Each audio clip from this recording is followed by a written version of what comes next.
नमस्कार, लक्ष्मी हिंदी जंक्शन में आपका स्वागत है।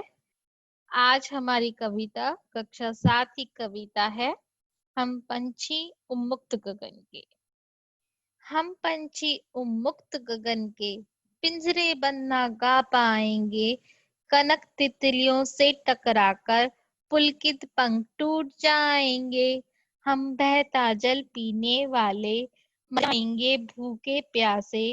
कहीं भली है कुटुक निमोरी कनक कटोरी की मैदा से। स्वर्ण श्रृंखला के बंधन में अपनी गति उड़ान सब भूले।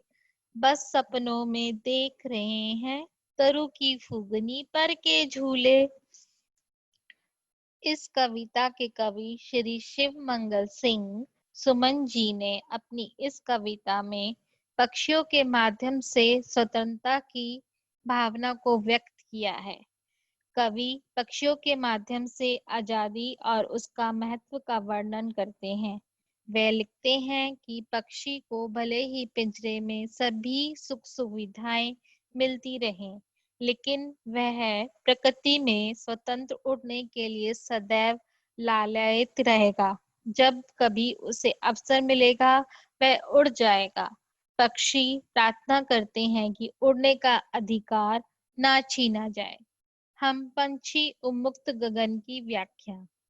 इस कविता के कवि कहना चाहते हैं कि पिंजरे में बंद पंछियों का कहना है कि हमें खुले आकाश में विचरण करने वाले पक्षी हैं।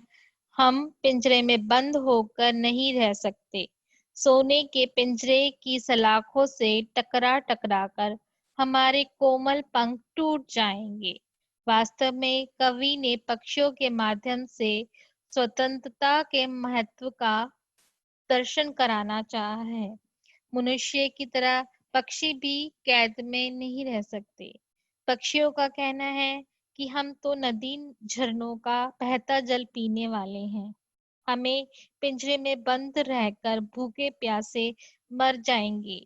इस सोने के पिंजरे में सोने की कटोरी में रखे मैदा की अपेक्षा नीम के पेड़ की कड़वी निम्बोरी खाना हमें अधिक अच्छा लगता है।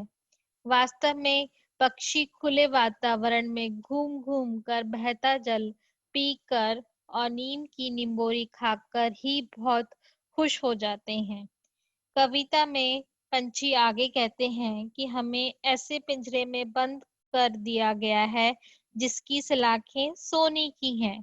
हमें अपनी गति और उड़ने की कला भूल चुके हैं। पेड़ की टहनियों और पंखों के झूलों को हम सिर्फ सपनों में ही देख पा रहे हैं। अब बस यह सपना है, क्योंकि हम पिंजरे में कैद हैं। ऐसे थे अरमान की उड़ते नील गगन की सीमा पाने। लाल किरण सी चोंच खोल चुगते तारक अनार के दाने। होती सीमाहीन क्षितिज से इन पंखों की होड़ा होड़ी। या तो क्षितिज मिलन बन जाता या तंती सांसों की डोरी। नीड़ न दो चाहे टहनी का आशय छिन भिन कर डालो, लेकिन पंख दिए हैं तो आकुल उड़ान में विघ्न न डालो। व्याख्या। हम पंछियों की इच्छा यही थी कि हमें नीले आसमान की सीमा तक उड़ते जाते, अपनी लाल किरण जैसी चोंच खोलकर हमें तारे जैसे बिखरे हुए अनार के दाने खाते, अर्थात अपनी सूरज जैसी लाल चोंच अनार के दाने यानी अनार के दानों को चुग लेते। इन पंक्तियों में पक्षियों का कहना है कि आसमान की ऊंचाइयों को छूते हुए उनके पंखों में इस प्रकार होड़ लग जाती है कि उड़ते उड़ते या तो वे क्षितिज को पा जाते या अपने प्राण गंवा देते।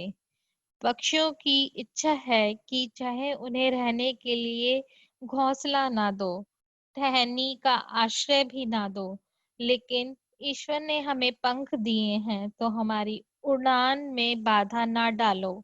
हमें स्वतंत्र रूप से उड़ने दो, अर्थात उड़ना ही हमारा काम है, उड़ने में बाधा ना डालो। आइए इस कविता का सारांश देखते हैं।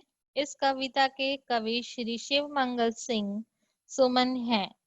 हम पंछी उन्मुक्त गगन के कविता में पक्षियों के जरिए स्वतंत्रता के महत्व का वर्णन किया है।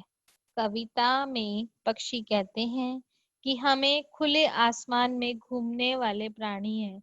हमें पिंजरे में बंद कर देना पर अपने सुरीले गीत नहीं गा पाएंगे। चाहे तुम हमें सोने के पिंजरे में रख दो, हमारे पंख पिंजरे से टकरा टकरा कर टूट जाएंगे और हमारा जीवन खराब हो जाएगा।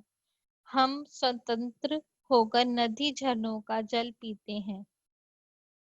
पिंजरे में हम भला क्या खा पी पाएंगे। हमें गुलामी में सोने की कटोरी में मिले मैदे से ज्यादा स्वतंत्र होकर कड़वी निम्बोरी खाना पसंद है। आगे कविता में पंछी कहते हैं कि पिंजरे में बंद होकर तो पेड़ों की ऊंची टहनियों पर झूला झूलना अब एक सपना मात्र बन गया है। हमें आकाश में उड़कर इसकी हदों तक पहुंचना चाहते हैं। हमें आकाश में ही जीना मरना है। हम किसी भी हाल में अ, हमें आकाश पसंद है। अंत में पक्षी कहते हैं कि हमें चाहे हमारे घोंसले और आश्रय उजाड़ दो, मगर हमसे उड़ने की आजादी मत छीनो। पंछी खुले आकाश में उड़ना चाहते हैं, कोई भी उनकी उड़ान में विघ्न न डालो। इस कविता के भावार्थ और सारांश मेरे पेज पर दिए गए हैं। लिंक नीचे दिया गया